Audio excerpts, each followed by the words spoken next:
Bienvenue à ce webinaire avec notre invitée tout à fait spéciale Vanina Gallo, qui est sur le thème de la facilitation graphique.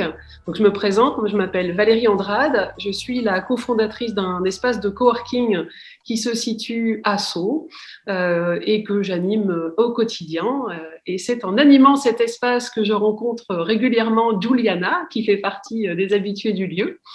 Et avec qui j'ai plaisir d'être là aujourd'hui. Je propose à Juliana de se présenter. Bonjour, je me présente, je m'appelle Juliana Giorgio, je suis l'animatrice du club Protéines de Sceaux et je suis aussi coach international spécialisé dans l'intelligence émotionnelle. Avec Valérie, nous avons toujours eu envie de faire un événement ensemble. Et en effet, je confirme. Et en effet, dans le monde du coworking, on parle beaucoup de connexion. Et c'est en effet une connexion que Juliana a faite avec Vanina qui a déclenché cet événement aujourd'hui. Mais d'ailleurs, Juliana, comment as-tu connu Vanina? Dis-nous. Ma rencontre avec Vanina, un coup de foudre. On se rencontrait lors d'un événement à Paris, sur Paris, et j'étais subjuguée par sa personnalité. Eh bien, c'est exactement comme ça aussi que je le définirais, parce que la première fois que tu as organisé aussi une rencontre avec Vanina, alors en visio, hein, j'aimerais bien la voir en vrai. Et je vois qu'il y a déjà un fan club qui revient, donc je me dis que ce sera possible aussi. Et en l'occurrence, pour moi aussi, ça a été un véritable coup de foudre et du coup, je suis très contente de pouvoir organiser ce webinaire. Vraiment, vraiment hâte. Vraiment très contente. Et du coup, Juliana, comment tu présenterais Vanina, toi, avant qu'elle ne se présente elle-même? Vanina, la force de Vanina, je pense, c'est le mariage du fond et du dessin. D'ailleurs, même dans son activité de coach, en solo et en équipe, elle marie les deux, les mots et les illustrations, la forme au service du fond. Et cela lui donne une couleur unique. Alors justement, une dernière question, Juliana, toi qui es une spécialiste de l'intelligence émotionnelle, et c'est vrai que c'est un sujet qui revient souvent entre nous, on a parlé de coup de foudre à plusieurs reprises. Dis-nous, c'est quoi cette incroyable émotion, le coup de foudre professionnel ou le coup de foudre tout court? Alors, le coup de foudre, c'est un moment déconcertant de notre vie où le sentiment prend le pas sur la raison. Un état complexe, souvent brusque et momentané, qui va être perçu plus ou moins consciemment par des ressentis corporels.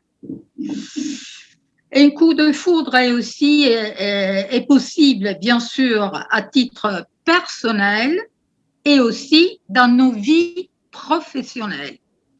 En effet, lors d'une rencontre, d'un entretien, on peut ressentir cette envie presque instantanée de travailler avec celle ou celui qui est en face de nous. On aborde ici plutôt un ressenti, un feeling. Comment se l'expliquer? La même vision de choses, façon de travailler, énergie, aura, expérience et bien d'autres. Le coup de foudre professionnel, il existe, il est là quelque part. Une fois trouvé, il reste fragile, précieux, mais incroyablement puissant. Merci, Juliana. Alors, je vois que Vanina nous illustre. Oui, oui. Il y a beaucoup de mots, hein, donc c'est... Mais c'est tout à fait un exemple, du coup. Mais du coup, on te passe maintenant la parole, Vanina, avec cette introduction. Alors, le coup de foudre. Moi, je vais donc je vais juste.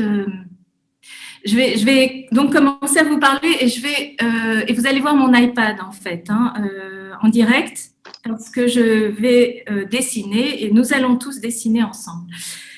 Donc, je vais me présenter rapidement. Puisqu'on est parti sur l'idée de coup de foudre, moi, j'ai commencé mon premier métier, c'était le graphisme. Donc, c'est par le dessin. J'ai toujours aimé dessiner. J'ai vu mon père dessiner et un jour, il m'a dit que j'avais fait un beau dessin et c'est ça qui m'a, je pense, poussé à utiliser le dessin.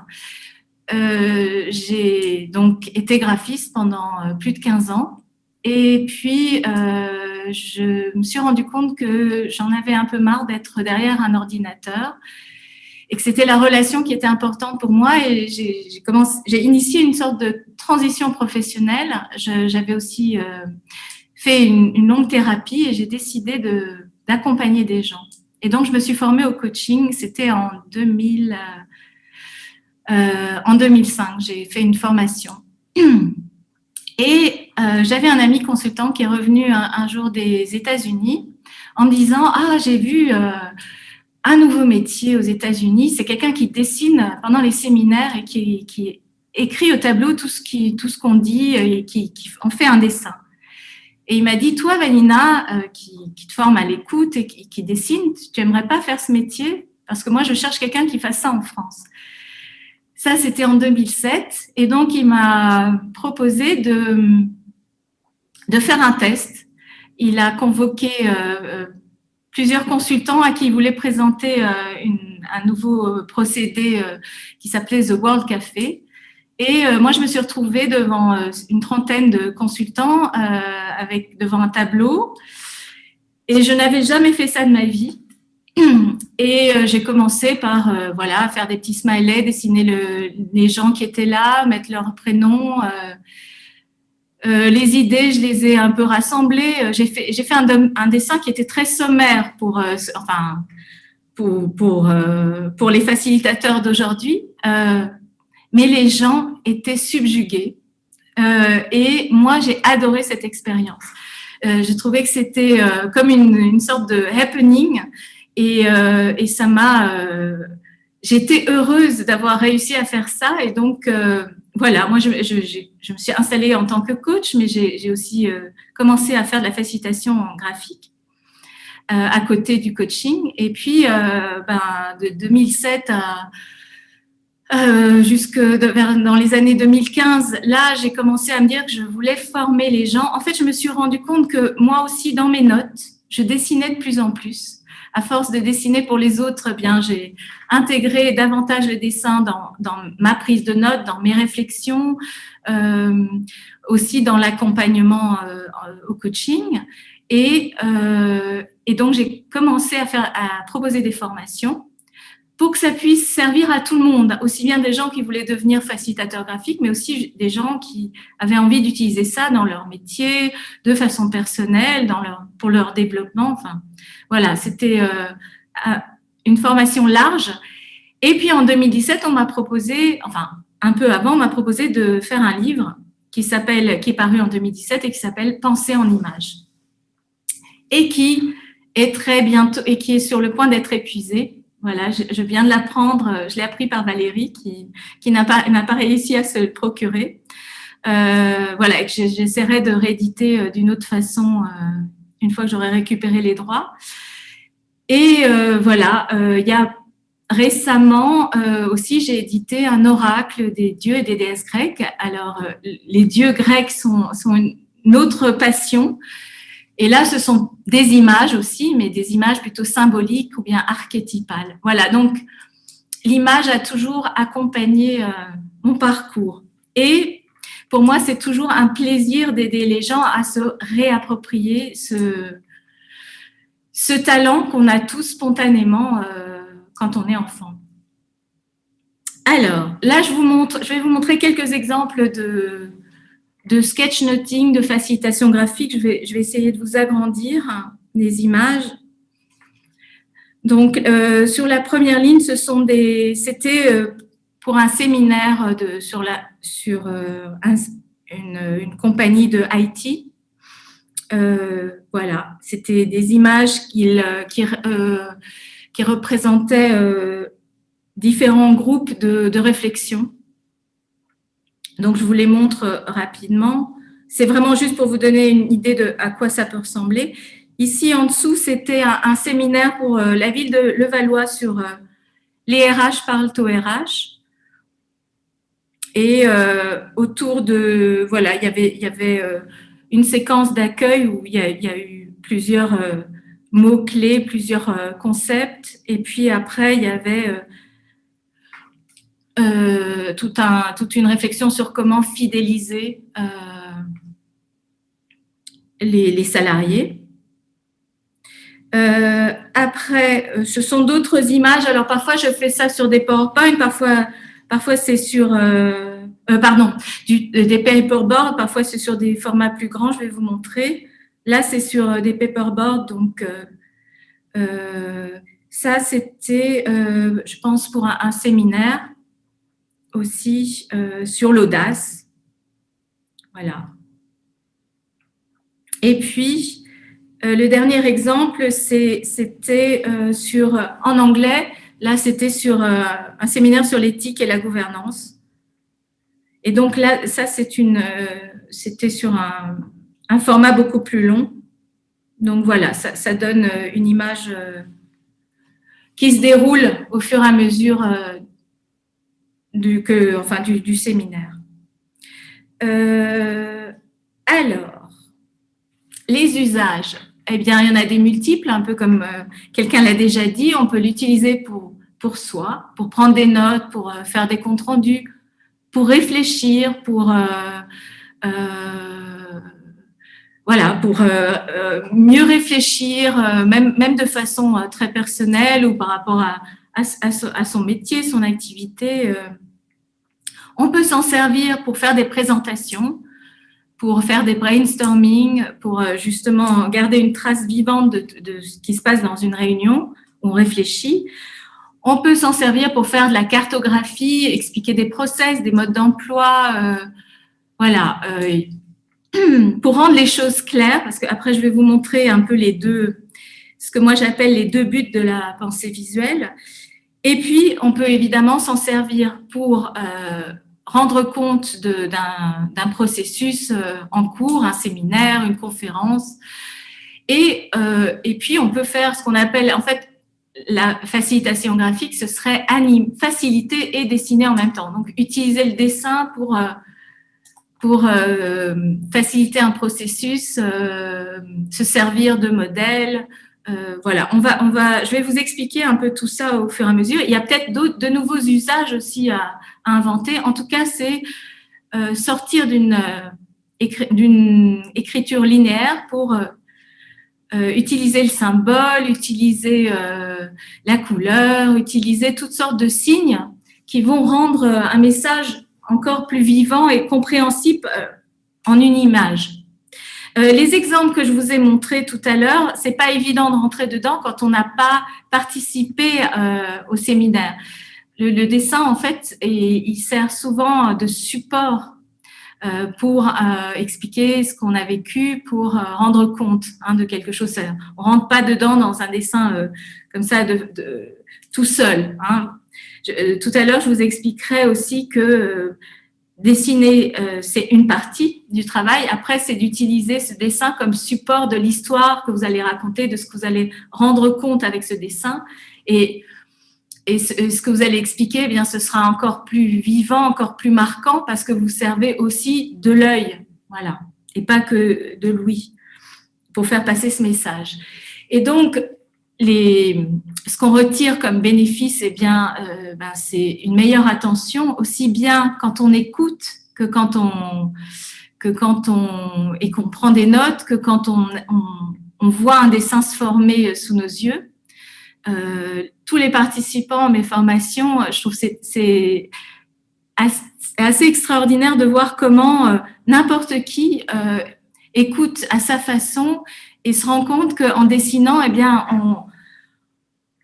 contrairement à ce qu'on pourrait penser, on se dit ah mais ça m'oblige à faire autre chose, je vais moins bien écouter ce qu'on est en train de me dire. Eh bien non, en fait, comme on est en train de réfléchir en même temps à ce qu'on va garder et comment on va le synthétiser, eh bien ça active le cerveau et donc on a une écoute beaucoup plus attentive. Donc et ça a aussi un impact donc sur les autres, sur les gens qui sont vos interlocuteurs. Et de dessiner, eh bien, ça a fait rentrer aussi dans une attention un peu plus méditative. Ça crée une sorte de détente, et cette détente, eh bien, elle aide à faire de nouvelles associations, à être beaucoup plus imaginatif, ça stimule la créativité, l'imagination. Donc, ça apporte à la fois de la clarté, et puis, ça développe l'imaginaire, l'intuition, l'imagination. Et alors, beaucoup de personnes me disent oui, mais moi, je ne sais pas dessiner. C'est avant tout un état d'esprit, en fait. C'est d'avoir confiance, d'être dans le plaisir de noter, d'avoir confiance que ce qu'on note et ce qu'on entend, eh bien, c'est ça qu'il fallait entendre et c'est ça qu'il faut noter. Donc, ça aide à lâcher prise, à être vraiment dans le flot du moment qu'on vit. Ça aide à être réceptif et donc ça augmente la créativité. Donc, c'est vraiment plus d'être dans une posture où on va se faire confiance et jouer avec ce que dit notre cerveau, ce que disent les images qu'on entend, ce que dit notre main qui fait, et là où elle nous emmène aussi parfois, voilà, ça stimule plein d'intelligence en fait. Donc, je vais essayer de vous voir un petit peu, voilà. Donc pour moi, le but de la prise de notes visuelles, de la pensée visuelle, c'est deux buts différents qui touchent deux parties du cerveau différentes, enfin, tel qu'on envisage le cerveau, ça s'interconnecte, mais bon. Donc, d'un côté, ça aide à clarifier les choses, c'est-à-dire à les structurer, à les organiser, à saisir les mots les plus importants. Donc, ça apporte de la clarté. Et quand on n'arrive pas à en faire un dessin, c'est que souvent, le propos est confus, pas assez clair. Le dessin, ça aide vraiment à mettre de l'ordre dans sa pensée et à rendre compte d'une compréhension de ce qu'on a compris d'un sujet. Et puis, eh bien, on fait appel à des images, on fait appel à une structure, on fait appel à des symboles. Et ces images, elles permettent de faire des associations. Ces associations, ça développe l'imagination, l'intuition, le fait d'être à l'écoute, une écoute un peu plus subtile, un peu plus. On est dans un niveau un peu plus méta. Ça aide à imaginer, et donc là, on est davantage dans le cerveau droit. Et pour moi, la pensée visuelle, elle aide à faire ces deux choses-là. Et après, il y a des gens qui sont plus à l'aise pour structurer, d'autres qui sont plus à l'aise pour se laisser raisonner, laisser imaginer. Et puis, il y en a qui arrivent à faire les deux. Mais en tout cas, on peut vraiment aller dans ces deux directions. Et pour ça, on a plusieurs outils. Et donc, moi, j'en ai distingué 5. Il y a d'abord le lettrage, c'est-à-dire les mots, parce que ce n'est pas parce qu'on dessine qu'on n'écrit pas. Donc, la lettre, vous avez tous appris à dessiner des lettres. On dessine des lettres, hein, ce sont des signes. Donc, voilà, c'est réapprendre à écrire, jouer avec cette écriture, parce qu'on peut faire déjà beaucoup de choses avec les lettres. Et ensuite, on va utiliser des structures. Comme on est dans une organisation spatiale de la page, eh bien, on va organiser cet espace et on va le structurer, on va grouper et relier les choses. Et donc là, c'est tout un vocabulaire de structure, pas très compliqué. Vous le faites spontanément quand vous entourez des choses. Et déjà, avec le lettrage et les structures, on est dans une écriture qui n'est plus linéaire. Donc, ça suffit à faire de la prise de notes visuelle. À ça, on peut ajouter la couleur. Et la couleur, eh bien, on peut l'utiliser soit pour justement hiérarchiser, structurer, ou au contraire se laisser inspirer par les couleurs qui nous plaisent, qui nous touchent. Voilà. Et puis, on a aussi l'image à proprement parler, c'est-à-dire comment on va utiliser des symboles, parce que ces images, ce sont des images plutôt simplifiées qu'on va utiliser. On n'est pas dans l'illustration à proprement parler, mais dans une écriture très simple, un peu comme les pictogrammes que vous connaissez. Maintenant, sur les téléphones, vous utilisez des emojis. Voilà, en fait, c'est ajouter aux mots des images, parce que ça synthétise le mot, ça le complète, ça lui donne une direction. Et puis après, on a aussi des modèles, c'est-à-dire des structures déjà organisées pour nous aider à réfléchir d'une certaine façon ou pour préparer une intervention, une réflexion. Voilà. Et donc, ensemble, on va aller voir un peu de tout ça pour que vous puissiez vous exercer. Donc, j'imagine que vous avez tous de quoi dessiner. Donc, je disais en début de séance que tout ce qui sert à dessiner est bon. Ça peut être des feutres, des stylos, des crayons. J'expliquais que les feutres pinceaux, c'est très agréable parce que ça permet de dessiner avec une pointe fine et puis et en même temps de pouvoir tracer des traits plus épais, parce qu'on va voir comment on peut jouer aussi avec l'épaisseur. On peut avoir des craies, voilà.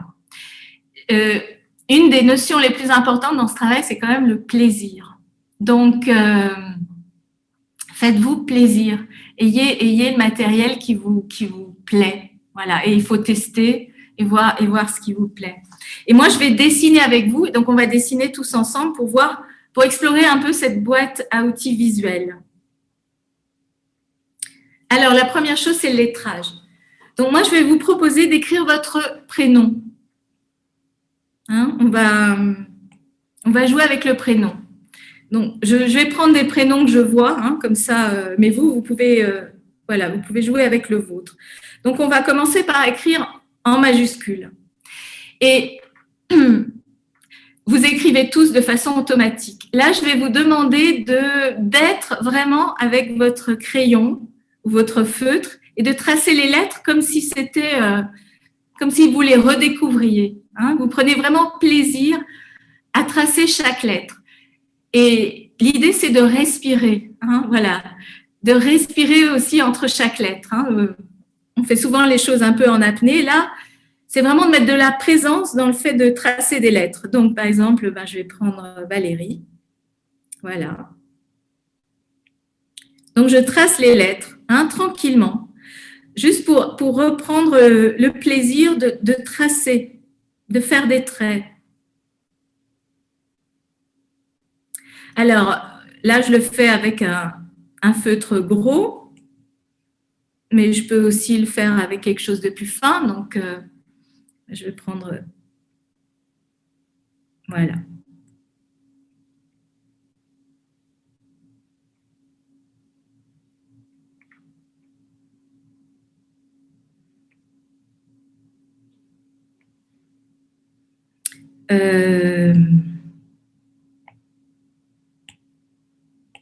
Voilà, écrivez, vous pouvez écrire votre prénom plusieurs fois, hein, vous testez. Vous pouvez tester avec des outils différents, des couleurs différentes. Ça peut être aussi très intéressant d'écrire votre prénom si vous avez un feutre assez gros, de l'écrire sur de prendre tout le format 4, par exemple, pour l'écrire, hein, parce que souvent, on a l'habitude de faire les choses en tout petit. Ça peut être bien aussi d'élargir le geste. Alors.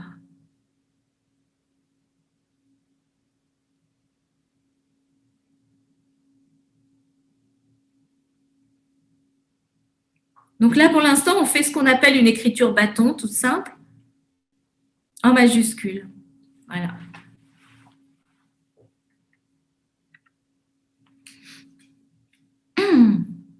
Après, on va faire la même chose, mais avec des minuscules. Alors là, voilà, il peut y avoir des écritures différentes. Mais voilà, à vous de trouver vos minuscules. Donc, ben voilà, Laurence, je vais écrire Laurence. Alors, le A, on peut le faire comme ça, on peut le faire comme ça. Et c'est la même chose, hein. Prenez votre temps. En fait, ce qu'on fait là avec les lettres, ben, ce sera valable pour tout ce que vous dessinerez. Hein, c'est quand vous avez le temps de vraiment savourer ce moment-là et de prendre plaisir à tracer ces lettres. Je vais essayer de voir qu'est-ce qu'il y a comme autre nom. Je cherche des hommes pour changer. Alors.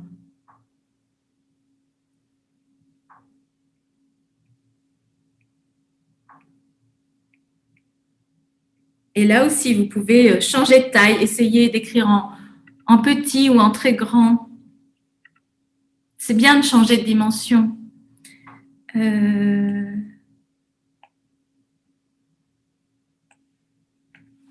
Et c'est important de voir que suivant l'épaisseur de votre crayon, de votre feutre, voilà, il faut adapter la taille. Alors, si par exemple j'écris en très gras, voilà.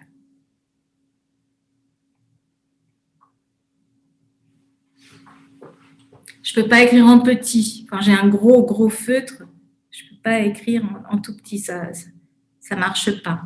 Voilà.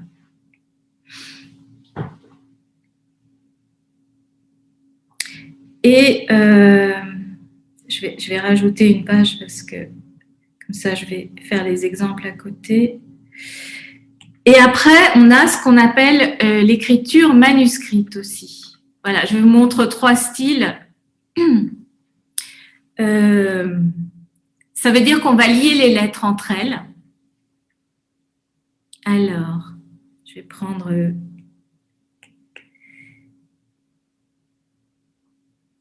Et là aussi, c'est à chacun de trouver sa façon de lier.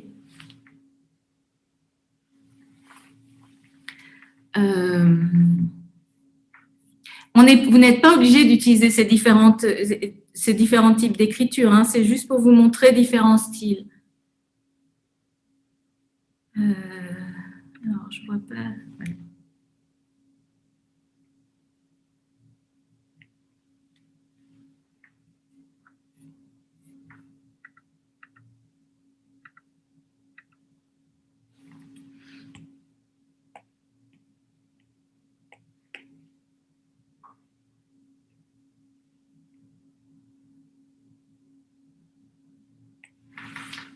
Voilà. Par exemple.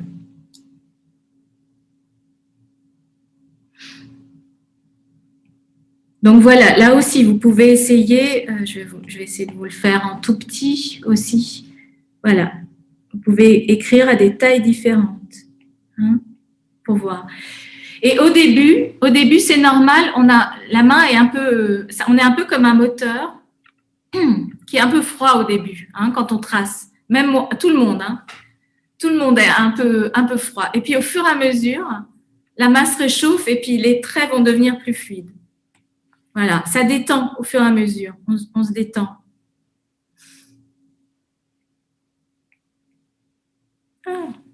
Alors bon, moi là, je fais ça sur iPad, donc je peux corriger sur papier. Voilà, il faut jouer avec les aléas des petites erreurs qu'on fait. Donc, voilà, là, ce sont 3 styles différents. Maintenant, on va pouvoir commencer à jouer avec la typo, parce qu'on peut on peut jouer avec cette typo. Je vais vous montrer comment on fait un effet qui est très simple et qui a beaucoup d'impact, c'est l'ombre. Voilà, on peut mettre de l'ombre aux lettres qu'on trace. Donc, là, j'ai une Anna, donc je vais écrire le nom Anna. Alors, je garde un peu d'espace entre les lettres et après, je prends un feutre qui est soit, ça peut être un stabilo, parce que ça, souvent, on en a un sous la main, un feutre plus large et surtout une couleur beaucoup plus claire et si possible contrastée. Si par exemple, j'écris en rouge, je vais pas faire une ombre en rose fluo parce que ça va être, enfin, j'essaye d'avoir du contraste et que cette couleur qui marque l'ombre, elle est assez légère. Et je vais imaginer que je vais tracer l'ombre toujours à gauche des traits. Hein, donc, je vous montre. Voilà.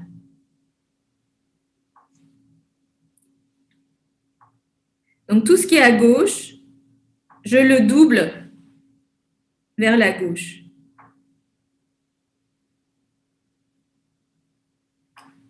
Voilà, et ça fait un effet d'ombre. Je vais changer la couleur juste pour que ça soit un peu plus marqué. Vous voyez bien.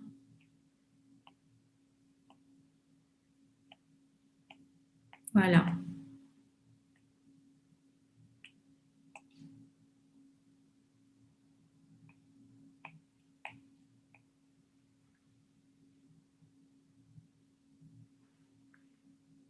Alors, je vais faire un autre essai parce que des lettres, alors quand ce sont des lettres rondes, c'est plus compliqué. Je vais vous montrer. Alors, qu'est-ce qu'il y a comme prénom pour changer? Ah, voilà. Je vais faire un peu plus gras. Alors.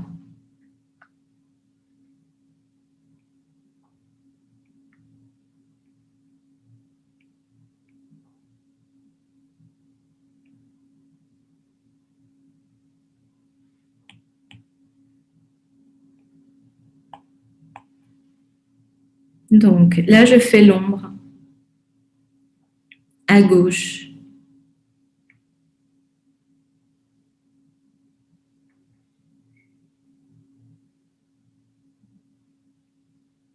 Voilà, donc l'intérieur des lettres, eh bien, il y a aussi une ombre. Et moi, ce que j'aime bien, ça c'est mon petit truc à moi, je rajoute l'ombre en dessous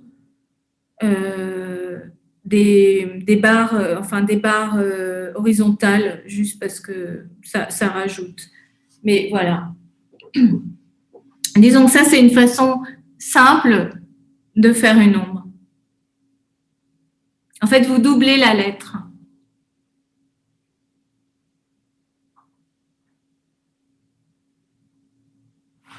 Et évidemment, tout ça, ça fonctionne aussi bien pour n'importe quel style de lettre. Donc, je vais prendre un autre prénom.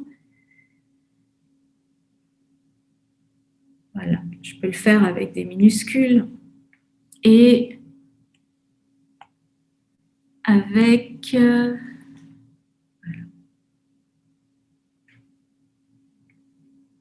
Une écriture attachée. Voilà. Et ça n'a pas besoin d'être parfait. Hein. L'idée, c'est vraiment juste que ça vient doubler.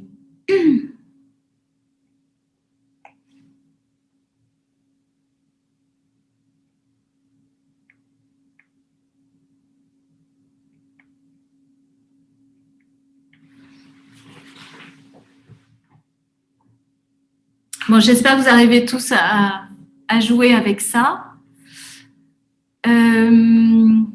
Donc, ça, c'est une façon de donner du relief aux lettres, aux mots. Il y a d'autres jeux possibles. Et c'est ce que je vais vous montrer. Utilisez toujours votre prénom, hein, comme ça, c'est rigolo de voir votre prénom écrit de plein de façons différentes. Donc, là, je vais faire de la déco. Je vais m'amuser avec les lettres. Donc, on va reprendre. Voilà.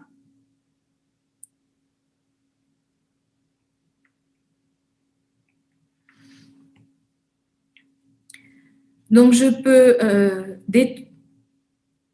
détourer la lettre si j'ai envie de lui donner plus d'importance. Là, je fais plusieurs exemples sur un même prénom, mais vous pouvez garder le même style sur tout le prénom. Là, je peux mettre une ligne au milieu. Parfois, quand on n'a pas bien tracé ses lettres, ces petites décos aident à redonner de la présence aux mots. Voilà, on peut hachurer, on peut mettre des points. Ça fait comme un effet néon. On peut faire des vagues, on peut...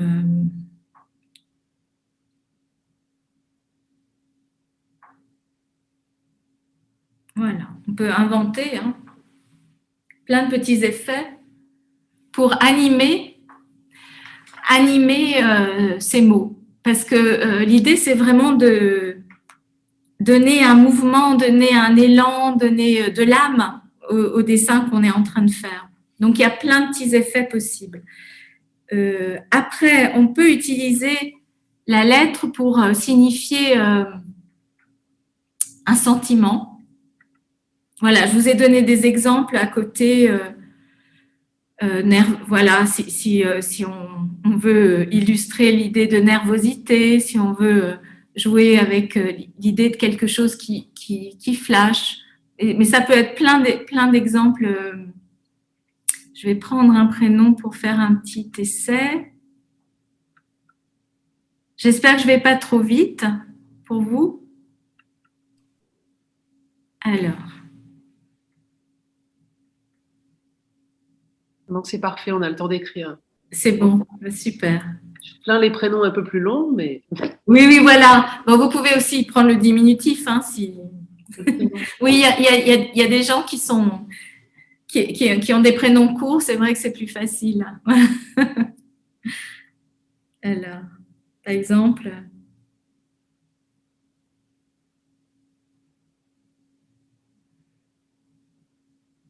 Alors là, en plus, je vais jouer sur des tailles différentes de lettres. Attendez, je vais...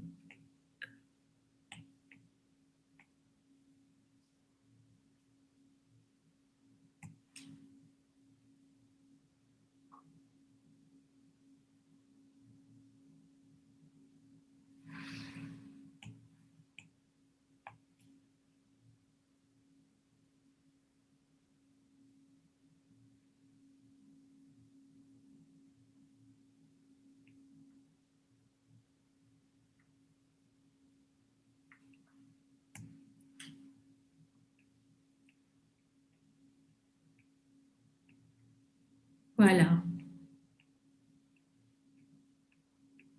Et avec les petits traits autour, ça donne du mouvement. Donc, vous pouvez essayer de rendre une forme d'expression avec votre prénom. Alors, je vais essayer autre chose.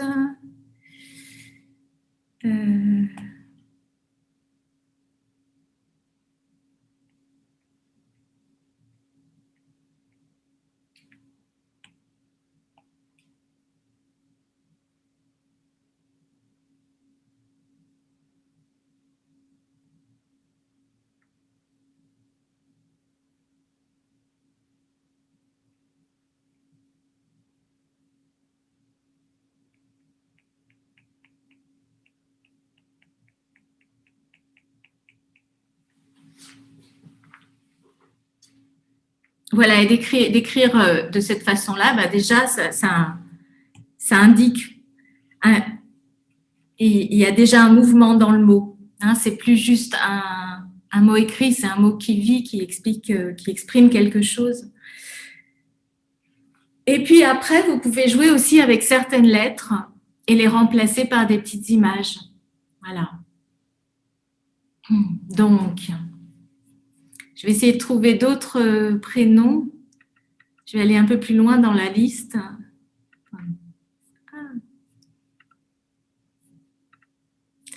Alors, il y a quand même quelques hommes, donc on va prendre...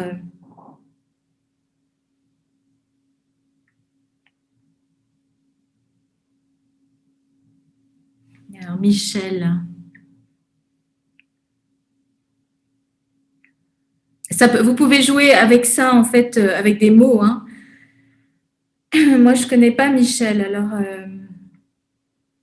qu'est-ce que je vais pouvoir... à part quoi je pourrais remplacer?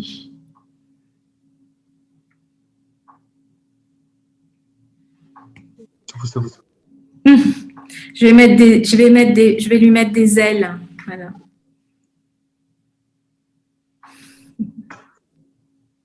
Bonjour, c'est Michel. Bonjour Michel. Voilà.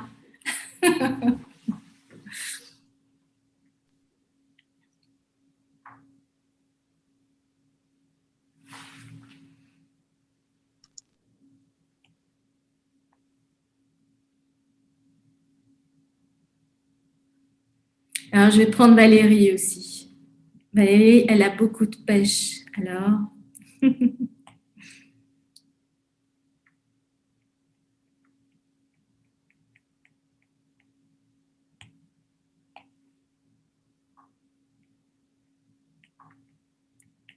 voilà. Merci, Vanina.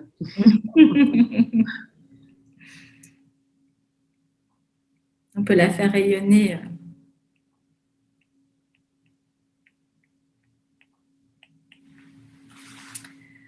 Voilà, vous pouvez vous amuser comme ça. Hein. Ce sont des petits exemples pour donner une âme, pour donner un mouvement, faire vivre un mot. Voilà.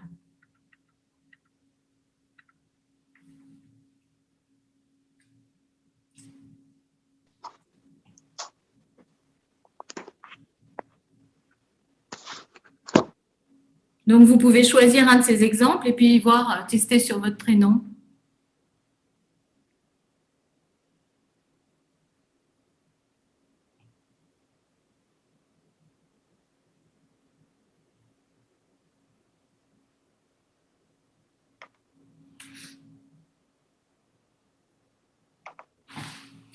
D'ailleurs, ça pourrait être marrant de voir.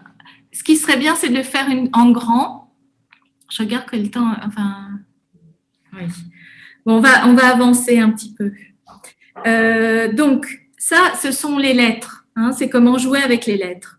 Maintenant, on va regarder comment on va organiser la page.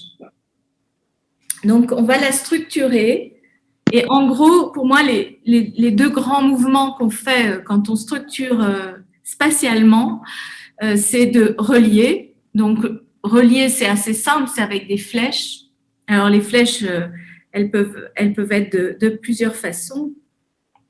Hein, donc, on peut faire des flèches droites, on peut faire des flèches qui ont un mouvement, on peut les faire rebondir, on peut les doubler pour pouvoir inscrire un mot dedans.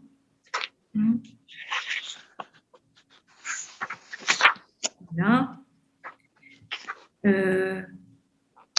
On peut aussi faire une flèche qui indique un mouvement. Ah, zut, pardon. Voilà. Après, on peut même la transformer en route. Voilà, c'est-à-dire qu'on va aller on va relier des choses entre elles. Et ça peut être juste des traits hein, aussi. Voilà. Ça peut être un trait qui va d'un endroit à un autre. Donc, on appelle ça des connecteurs. Mais, donc ça, c'est pas très compliqué. Après, on va grouper certaines infos. Les infos qui vont, enfin, des groupes d'infos, on va les isoler pour bien rendre compte que ça appartient à une idée ou à un groupe d'infos et on va donc les rassembler. Alors, on peut les rassembler avec des choses très simples comme le rectangle ou le cercle. Et ça, vous savez tous le faire. Mais là, je vais essayer de vous montrer d'autres petites façons sympathiques de grouper. Alors, il y en a une qui est super, qui s'appelle le nuage. Donc, le nuage, je vais dessiner.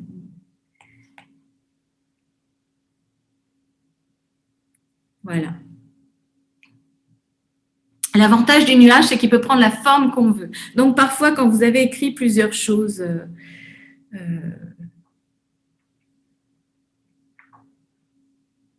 voilà.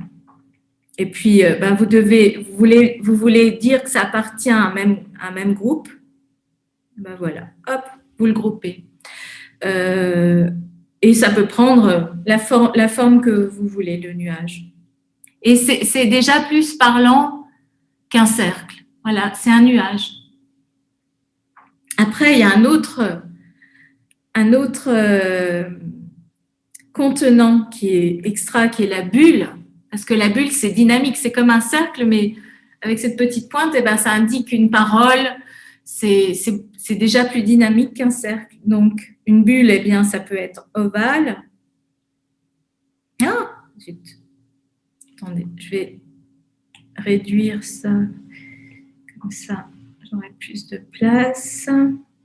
La bulle, ça peut prendre plein de formes aussi. Hein. Ça peut être rectangulaire.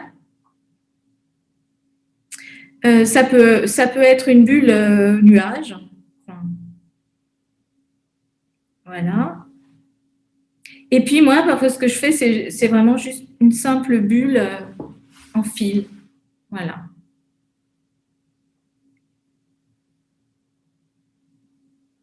Et donc, au lieu de...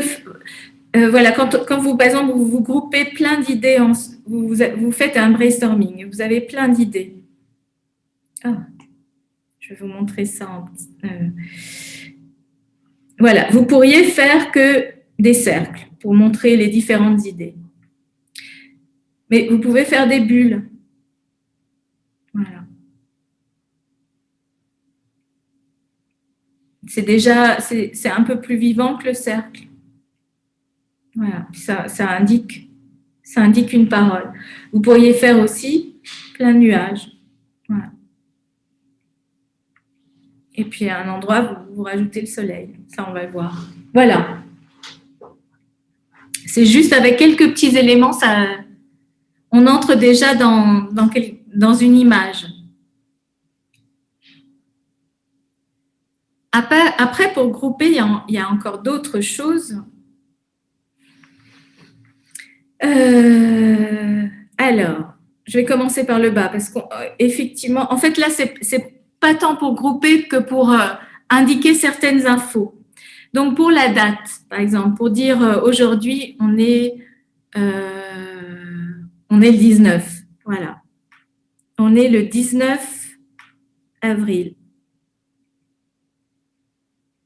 Ben voilà, si je mets cette date dans un coin, eh ben, je m'en sers pour faire un petit calendrier. Voilà, ou je la mets sur quelque chose qui ressemble à un post-it, par exemple. Voilà. Hop, je fais un post-it et puis je prends l'ombre et voilà.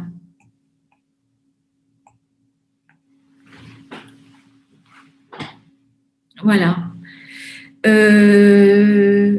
C'est placé, c'est encadré.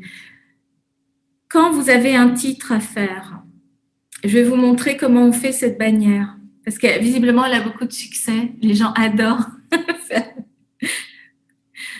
pouvoir faire cette bannière. Alors, je vais vous montrer comment on l'a fait. On va le faire étape par étape. Alors, vous commencez, je vais la faire en rouge pour eux.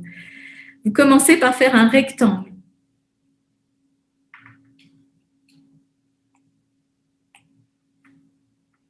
Voilà, vous allez me suivre étape par étape. Donc, une fois que vous avez fait ce rectangle, vous allez faire 2 triangles, comme ça.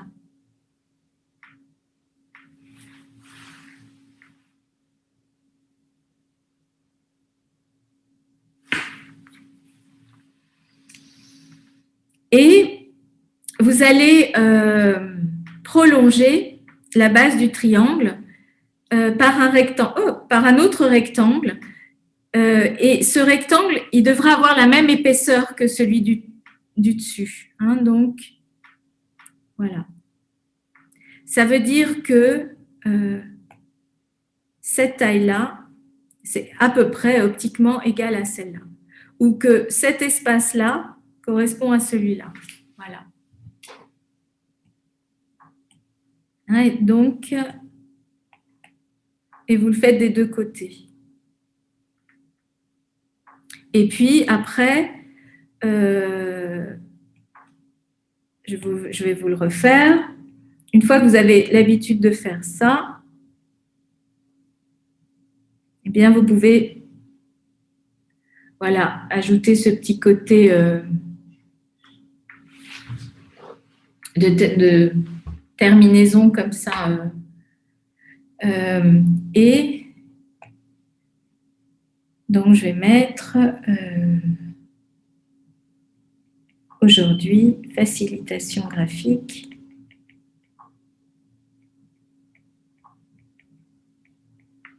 On est le 19 avril. Ah ben d'ailleurs, on est en 21. C'est So Smart, hein, c'est ça? Voilà. C'est exactement ça. Ah, voilà. Si je devais dessiner aujourd'hui, eh bien, je pourrais utiliser cette bannière-là.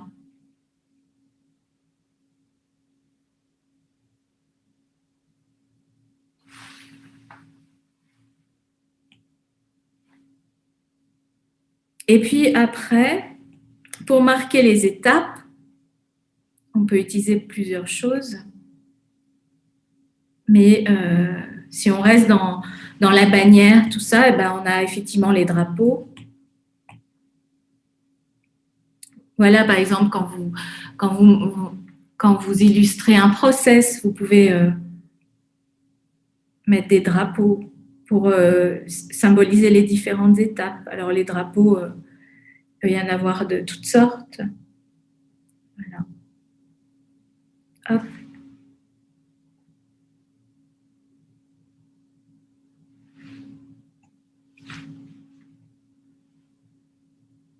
Je vais réduire. Et puis, on peut aussi utiliser la bannière la plus classique. Voilà, on a 2 piliers et voilà.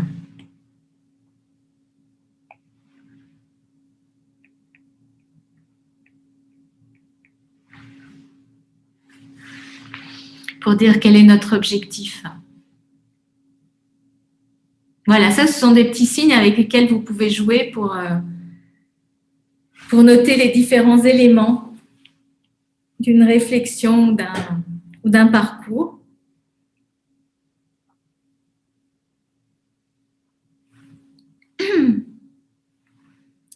Et maintenant, je vais vous montrer comment utiliser la couleur. Alors, comme je vous disais, la couleur, on peut l'utiliser de façon très intuitive. C'est très important de jouer avec les couleurs que vous aimez. Moi, là, je me suis amusée à utiliser le bleu, le rouge et puis une sorte de bleu-gris plus léger. Mais voilà, c'est très personnel, les couleurs. Donc, allez vers des couleurs qui vous plaisent, qui vous appellent. Et vous pouvez très bien aussi travailler qu'en une seule couleur. Il y a beaucoup de gens qui le font. Vous pouvez travailler avec 2 couleurs.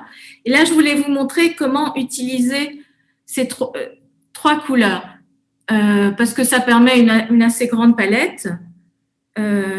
Moi, quand je fais, j'aime beaucoup les couleurs, donc quand je fais des facilitations graphiques, je peux utiliser toutes les couleurs. Parfois, je m'adapte aux couleurs de l'entreprise pour laquelle je travaille. Voilà, j'adopte ces couleurs. Voilà, tout est possible. Mais en tout cas, si par exemple, vous voulez utiliser la couleur pour structurer, eh bien, voilà, c'est ce qu'on va voir ensemble. C'est important d'avoir une couleur, donc qui est une couleur principale. Classiquement, on dirait le noir, mais ça peut être toute couleur qui se lit bien, toute couleur foncée qui se lit bien. Donc, voilà, c'est une couleur qui est principale, avec laquelle on va noter la plupart des informations principales.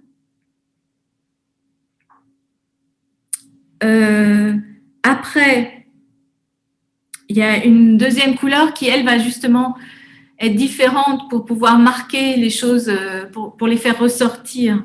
Donc, voilà.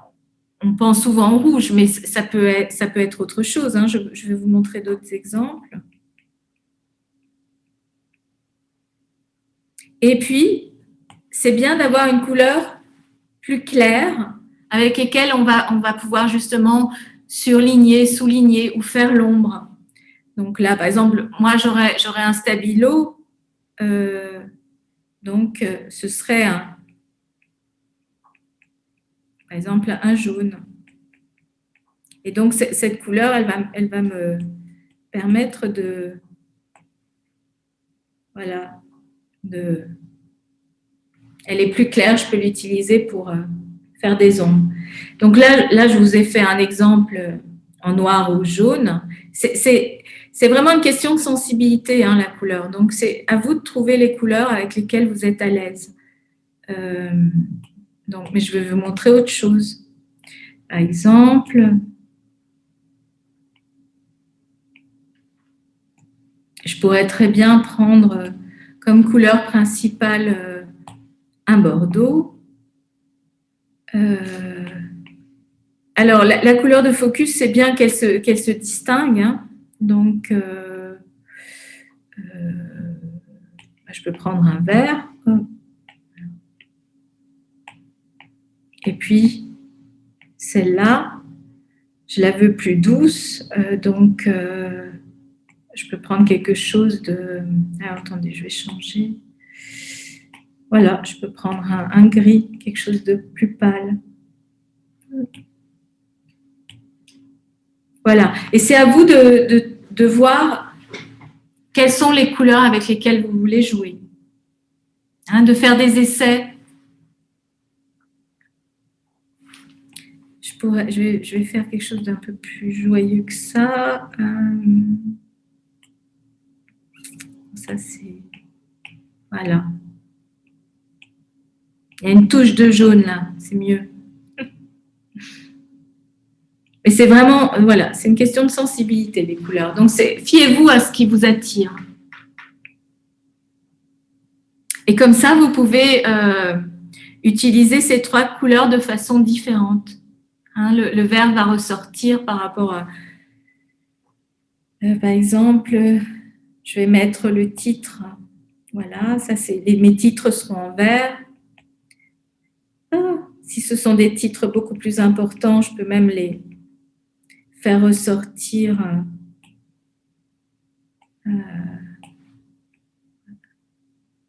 Voilà. Et après, le texte. Voilà. J'écris mon texte comme ça. Si je veux mettre des bullet points, et puis si je veux faire ressortir des mots. Ah, zut, pardon. Voilà.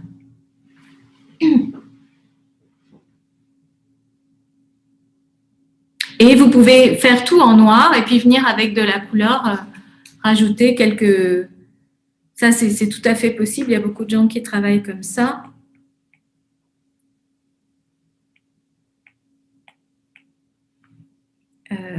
Là, je vais tout faire en noir. Voilà. Et puis, en fait, je vais venir éclairer certaines choses.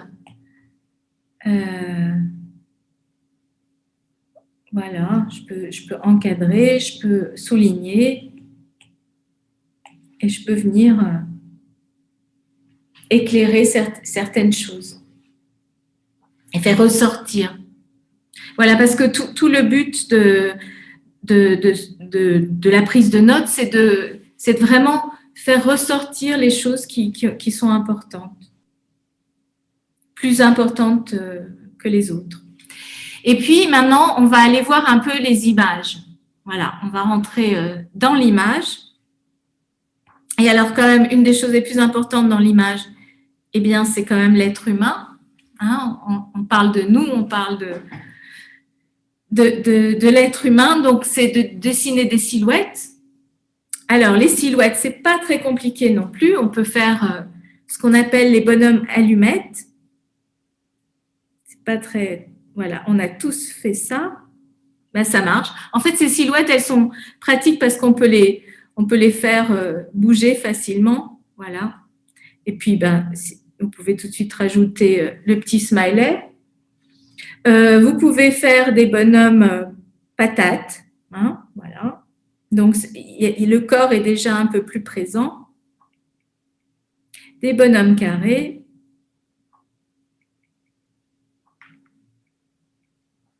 Il y a un monsieur que j'aime bien, qui fait des bonhommes comme ça. Voilà, je vais vous dessiner une femme. Il fait le nez, la bouche, et puis hop, petits cheveux, et voilà. C'est des tout petits détails qui... On me demande si tu utilises un outil, Vanina, mais tu dessines directement sur ta tablette, n'est-ce pas? C'est ça? Oui, je dessine directement sur la tablette. Alors, c'est pas le tracé le plus beau, mais l'avantage, c'est que vous pouvez tous voir ce que je fais de façon claire. Voilà. Et puis, il y a l'exemple du bonhomme goutte. Voilà. Après, il y a une forme très simple pour faire des personnages. C'est, voilà, juste ça. Alors, il y a des gens qui font ça pour les yeux, qui mettent même pas de bouche. Voilà. Il y a plein de façons de faire. Donc, là aussi, c'est à vous de trouver la façon qui vous convient. Et l'avantage de ça, c'est que si on doit montrer une équipe, voilà, on fait ça. Hop, hop, hop. Ou comme ça. Et voilà, on a une équipe en très peu de temps.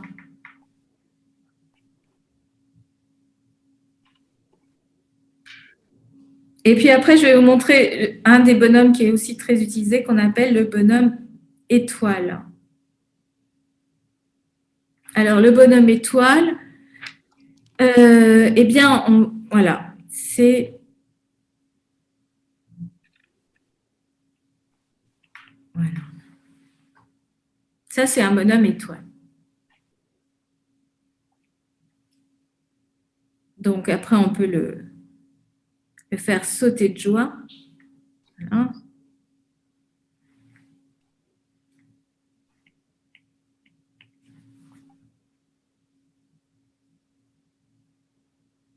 En fait, on utilise beaucoup les codes de la BD. Hein. Tous ces petits signes que je fais pour montrer le mouvement, voilà, ce sont des codes de BD. Et puis, vous pouvez vous amuser à habiller les bonhommes étoiles. Donc, si je prends... allez, je vais faire Valérie, notre hôtesse. Alors, je vais essayer. Voilà.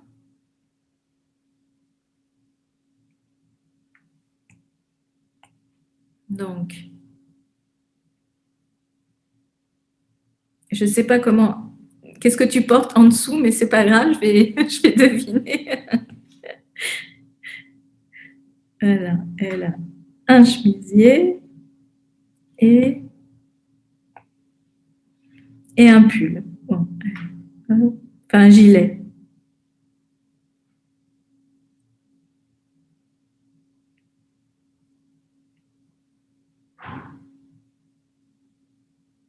Et qu'est-ce que tu as en dessous?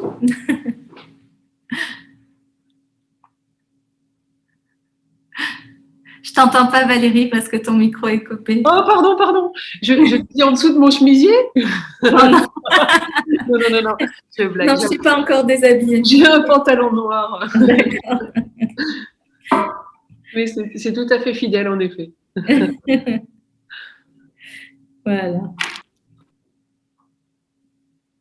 Voilà, donc vous pouvez dessiner la tenue d'aujourd'hui.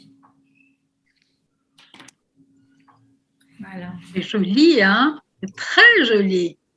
Là, je l'ai fait rapidement, mais voilà, vous pouvez vous amuser comme ça à croquer les gens autour de vous. C'est sympa. Ça permet de les regarder aussi, c'est bien, parce que ça oblige à observer un petit peu et à voir les petits détails qui font la différence. Voilà. Donc ça, c'est la silhouette. Et puis, on va faire le visage aussi. Donc, le visage, eh bien, vous avez les smileys. Donc ça, tout le monde connaît les smileys. C'est très simple, hein, un rond, voilà. Que vous pouvez animer aussi avec des expressions. Voilà, le smiley qui pleure, pas content. Voilà, alors il a les sourcils qui font comme ça. Il peut avoir des gouttes. Voilà. Il y a le smiley super heureux avec un grand sourire. Et moi, ce que j'aime bien, c'est, voilà, il a des étoiles à la place des yeux. Vous pouvez vous amuser à faire un smiley amoureux. Hein, voilà. Un smiley pas content, alors c'est l'inverse. Les yeux sont comme ça, chez le smiley pas content. Puis après, voilà. Vous pouvez faire celui aussi, j'aime bien, celui-là j'aime bien aussi, celui qui tire la langue. Voilà. Et donc, voilà, ça, ce sont les smileys. Ils sont tous simples. Et je vais vous montrer comment passer du smiley à un visage un tout petit peu plus... donc, vous avez le smiley. Ben, vous pouvez rajouter le nez. Voilà.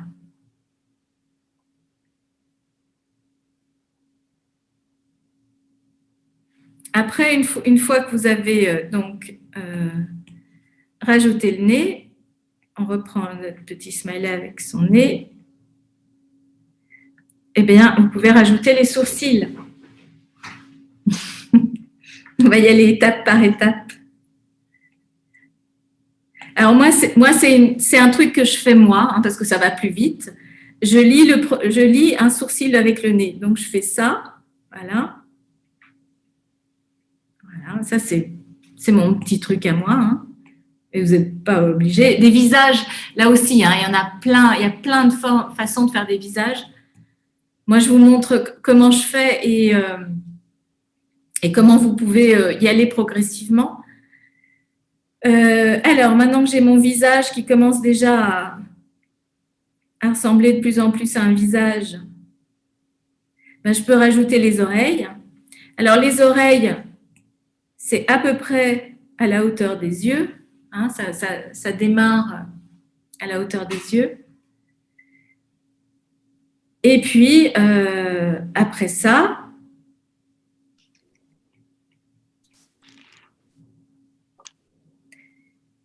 ben après, vous pouvez rajouter les cheveux. Voilà. Donc, par exemple, voilà.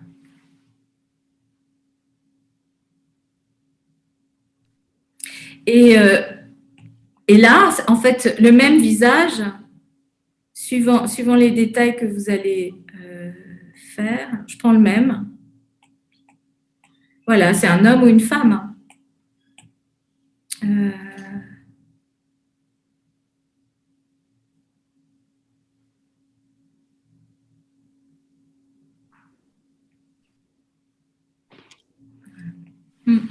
Vanina, je me permets de te dire, il y a quelques personnes qui ont envie d'échanger avec toi et je voulais voir sur les… Oui, on va terminer. Oui. Bon, alors je vais terminer. Donc là, voilà, je vous montre des petits exemples. Hein. C'est la même base et puis ça donne des… Voilà. Et c'est intéressant aussi d'observer les gens et de voir… alors, je vais essayer d'aller très vite, d'aller un peu plus vite. Je vais vous montrer rapidement les nuages. Voilà, des symboles, des choses toutes simples. Le nuage, le soleil. Hein, moi, je m'amuse à le personnifier parce que j'aime bien ça. La foudre, parce que, eh bien, évidemment, nous avons débuté en disant que c'était un coup de foudre. Les étoiles. Donc, en faisant… Alors là, faites-les tranquillement. Quand je veux aller vite, eh bien, je fais des astérix. Hein, voilà. Les arbres. Là, je vous montre un peu de nature. Mais je vais vous montrer un arbre. Ça peut être ça. Alors, je lui fais des petites racines. Et puis, hop. Et parfois, ce qui peut être très intéressant, c'est de mélanger ce que j'appelle un aplat et un trait. Voilà, je fais un gros pâté. Hein. Je vais le faire vert, comme ça, on pensera plus vite que ça. Enfin, voilà, je fais un gros pâté et puis, par-dessus, voilà, je viens mettre des petits… Voilà, des petits détails. Quand on a des feutres très gros, ça peut être intéressant d'utiliser de temps en temps un aplat. Voilà. Je vais juste vous montrer des choses très importantes quand même. Le verre de vin, ça c'est super important. Il y a toujours beaucoup d'énergie hein, quand on parle de vin, de boire un verre, de faire l'apéro. Voilà. Et là, je vais vous montrer comment, je peux jouer avec un aplat. Et ce que je voulais vous montrer rapidement, je vais le faire maintenant, c'est un template. Et puis après, on pourra se poser des questions. Ce sont des modèles. Donc, le mind map, par exemple, je pense qu'il y a pas mal de gens qui le connaissent, mais je vais vous montrer comment faire ce qu'on appelle une roadmap. C'est tout simple, c'est un horizon. Au bout de cet horizon, il y a un soleil, c'est là qu'on veut aller. Hein, donc, c'est là qu'on marque la vision qu'on a des choses. Et si cette vision, elle se décline en plusieurs choses, eh bien, on peut faire d'autres petits soleils autour. Voilà. Et pour y aller, il y a un chemin. Alors, ce chemin, ça peut être un chemin, comme je l'ai fait là à gauche, mais ça peut être aussi une flèche. Voilà. Parce que c'est là que je veux aller. Et je vais y aller étape par étape. Donc, je peux mettre les différentes étapes. Je peux mettre des petits drapeaux pour marquer les étapes. Voilà, nommer ces étapes. Voilà. En fait, on utilise une scène comme trame de fond. Et c'est là-dessus qu'on va inscrire les infos. Et c'est beaucoup plus vivant d'utiliser un paysage, d'utiliser un symbole que de le faire sans trame. Voilà, ça assoit la réflexion, tout ce qui a été dit sur une image globale. Je voulais vous montrer que, par exemple, l'iceberg, là, vous le voyez en bas à droite, je ne vais pas vous le dessiner parce que je veux pas, on va arrêter. Ça peut être très utile pour montrer ce qui est visible, ce qui est invisible. Et c'est comme ça, on peut utiliser l'arbre. Il y a plein d'images qu'on peut utiliser comme ça, comme trame de fond pour s'en servir comme d'un modèle, pour inscrire différentes choses. Voilà. Donc, bon, je vais m'arrêter là, hein, parce que En fait, c'est difficile de s'arrêter. Je vais arrêter le partage d'écran. Et puis, voilà, je vais écouter vos questions et comment ça a été de faire ces petits exercices pour vous.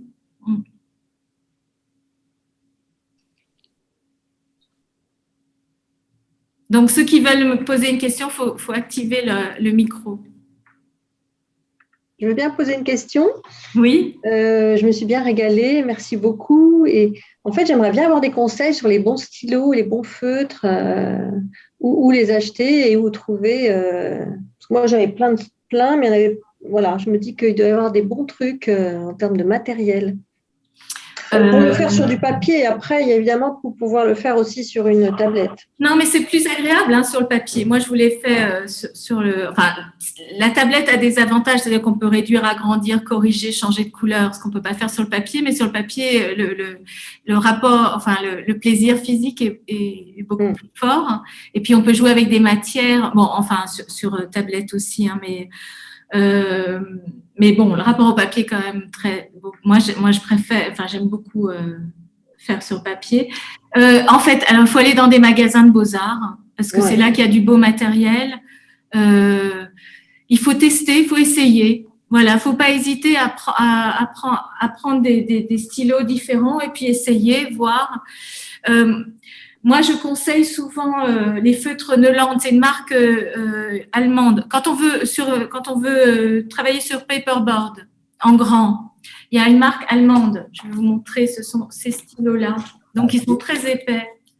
Et ce que je trouve très agréable, c'est qu'ils sont à l'eau. Il n'y a pas d'alcool parce que ça aussi, il y a beaucoup de feutres qui sont avec de l'alcool et ça sent très fort, ça transperce. Ceux-là, ils sont rechargeables. Ils sont à l'eau, ils sentent rien. Ils sont très agréables à utiliser. Il y a différentes tailles. Il y a même des… Ils sont rechargeables. Oui, on peut les recharger.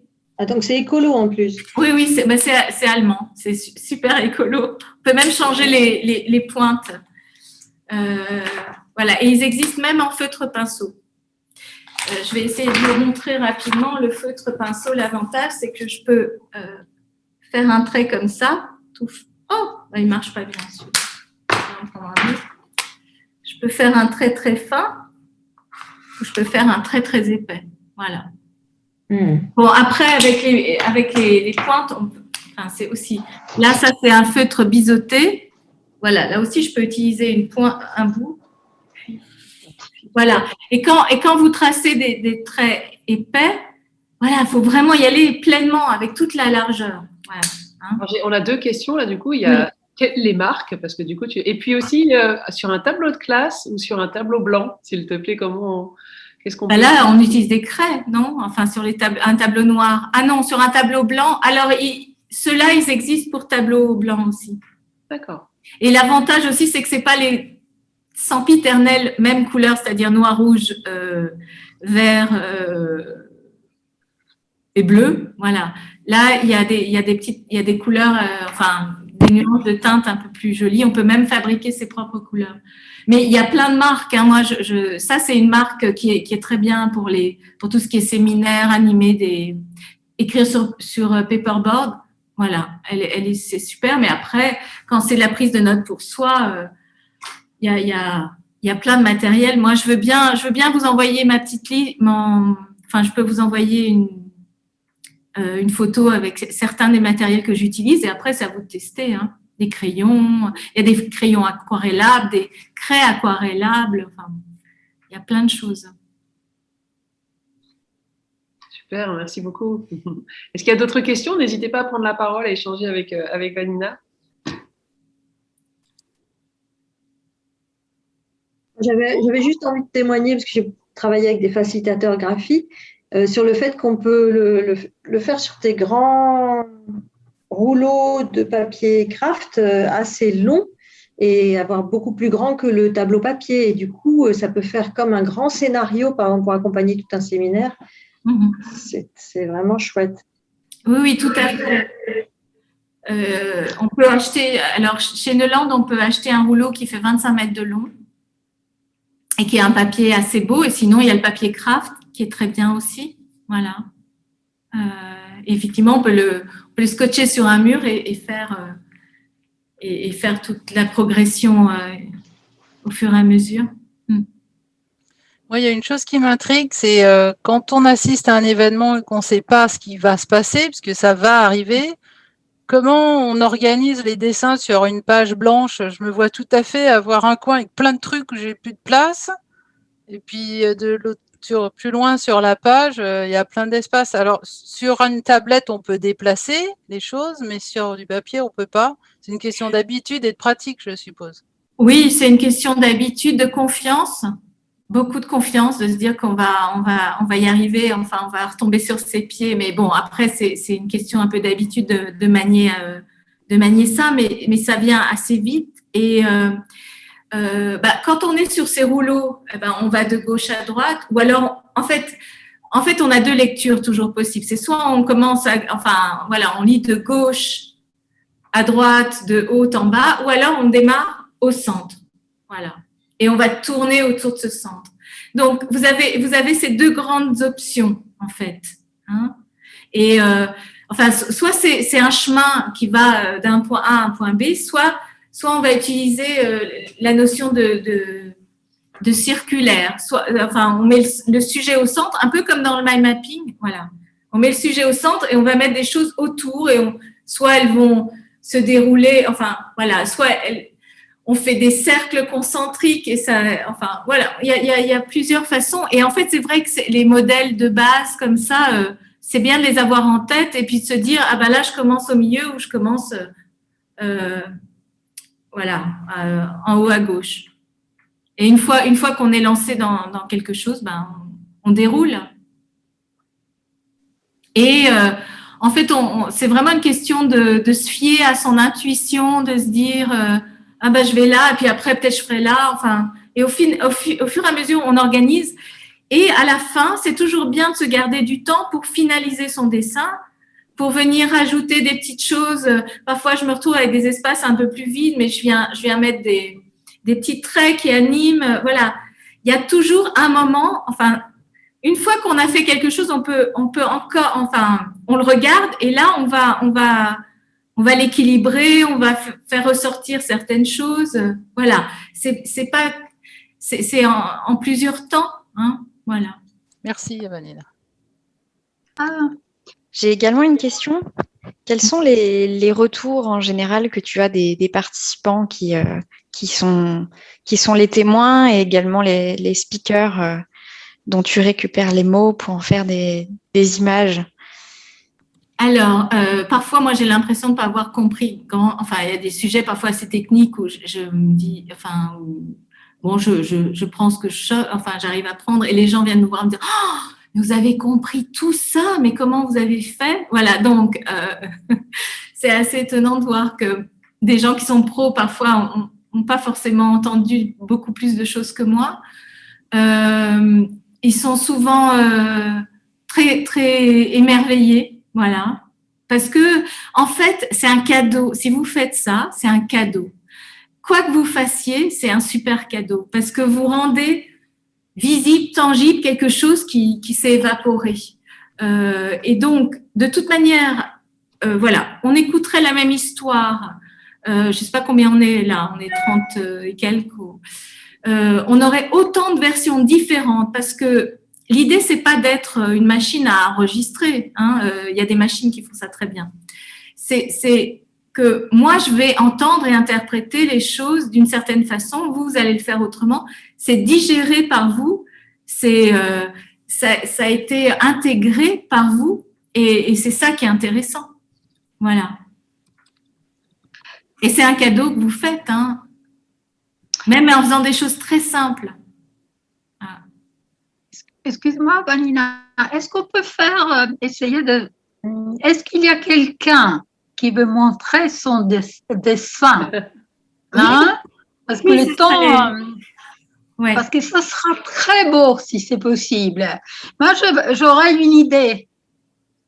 Oui. Hein? Non, j'aimerais voir un dessin de mon amie Anna.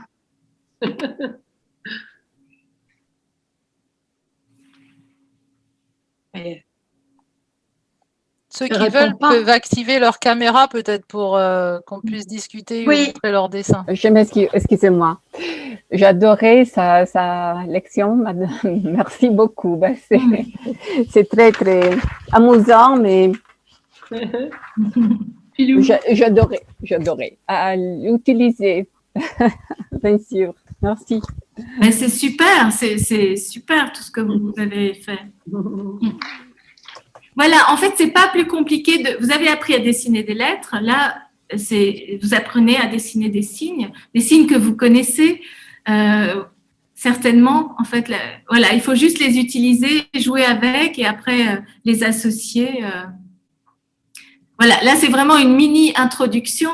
Après, on peut aller un petit peu plus loin, hein, mais déjà avec tout ce que vous avez là, mais vous pouvez faire beaucoup. Ce que vous avez fait là aujourd'hui, c'est 10 fois plus que ce que moi j'ai fait la première fois. Chouette. Merci pour cette formation accélérée. Alors. Ah, c'est extraordinaire. Merci beaucoup, ouais. Est-ce qu'on aurait la chance d'avoir les petites planches que tu as faites qui sont un Oui, bon oui, mémo quand même? Ça serait je vais envoyer le formidable. PDF à Valérie comme ça. Ah, c'est trop bien, trop bien. Merci beaucoup. C'est un régal. Bon, moi, ce que j'aimerais savoir, c'est comment vous vous sentez après avoir dessiné pendant 1 heure. Quel est votre sentiment? Qu'est-ce que ça fait de l'avoir fait? On se sent bien. Vous pouvez me faire un dessin, hein? Ah oui. Hein, ce serait pas mal. Moi, ce que je trouverais chouette, c'est que tout le monde fasse un dessin, enfin, en 1 minute. Voilà. Soit écrire le mot de petites choses, enfin, ou juste un symbole et puis que tout le monde le mette, que tout le monde le montre. Comme ça, on communique par dessin interposé.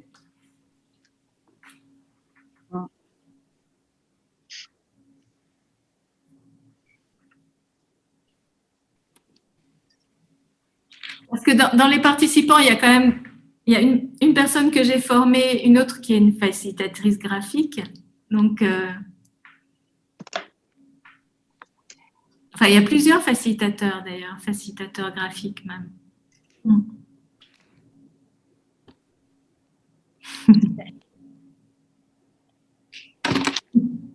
Merci Bénélie. Ah, ça détend, hein? Ouais, incroyable. On pourrait vous demander tous peut-être de le montrer à un moment donné, tous en même temps. Oui, on va tous le montrer en même temps, comme ça. On fera une capture d'écran avec tous vos dessins, ça pourrait être sympa. Et tu fais des séances de relaxation en dessinant aussi des fois? Mais j'ai pas besoin. En fait, de dessiner, ça relaxe. Voilà, parce qu'en fait, tout ce qui est dans la tête, tout ça, ça passe dans le corps, dans le bras, et puis ça fait bouger tout ça.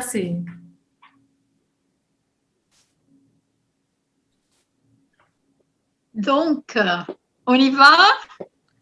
Alors, allez-y, réactivez vos caméras et montrez-nous tous vos dessins. On va.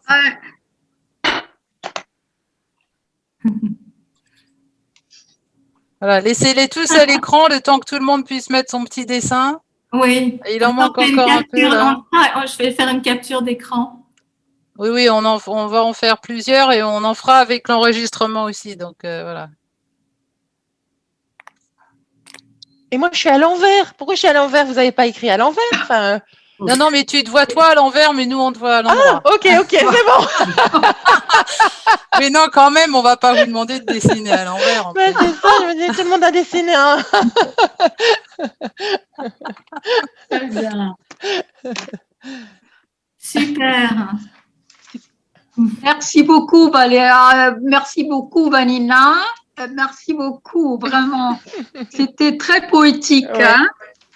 Très poétique et en même temps émouvant et relaxant. Hein? C'était un grand plaisir pour moi de passer ce petit moment par caméra interposée, mais voilà, je trouve qu'on sent quand même la concentration, la présence comme ça qui qui est toujours là quand on dessine, quand les gens sont concentrés sur quelque chose. C'est ça que je trouve intéressant. C'est vraiment, il y a un moment où on lâche complètement le mental et on est concentré sur ce qu'on fait, on est dans ce qu'on fait. Et voilà, ça se sentait, même à distance. Est-ce qu'on peut rester connecté avec toi, Vanina? Comment on peut rester? Alors, visiblement, tu es sur Instagram. Comment on peut faire pour te montrer nos évolutions? J'ai vu qu'on pouvait s'inscrire à ta newsletter et recevoir une météo. Alors, oui, j'ai une newsletter que je publie un peu au gré des saisons, enfin, quand je peux. Sinon, pour ceux que ça intéresse, j'ai aussi, sur la page qui est dédiée à la pensée visuelle, il y a 5 leçons gratuite. Donc, voilà, vous recevez un mail par jour. Vous reverrez des choses qu'on a vues là, mais voilà, si ça vous dit, vous pouvez vous inscrire et recevoir ces leçons. Et puis, sinon, voilà, il y a le site et vous pouvez m'écrire, m'envoyer vos dessins. Enfin, voilà, hein, c'est toujours, c'est ouvert. Et sur LinkedIn? Mais ou les publier en taguant. Je suis sur LinkedIn et sur Instagram. Voilà. Super. Grand merci, Vanina. Merci beaucoup. Merci beaucoup. C'est très, très bon. Bon, bah, continuez. Voilà, en fait, maintenant, c'est juste pratiquer. Voilà. Ouais. Dès que vous pouvez, quand vous écoutez quelque chose, voilà, ça rend les discussions intéressantes. Voilà. Pratiquer. Voilà. Merci. Super. Merci. Merci beaucoup. Merci. Bonne soirée à toutes et à tous. Bonne soirée. Bonne soirée. Au revoir.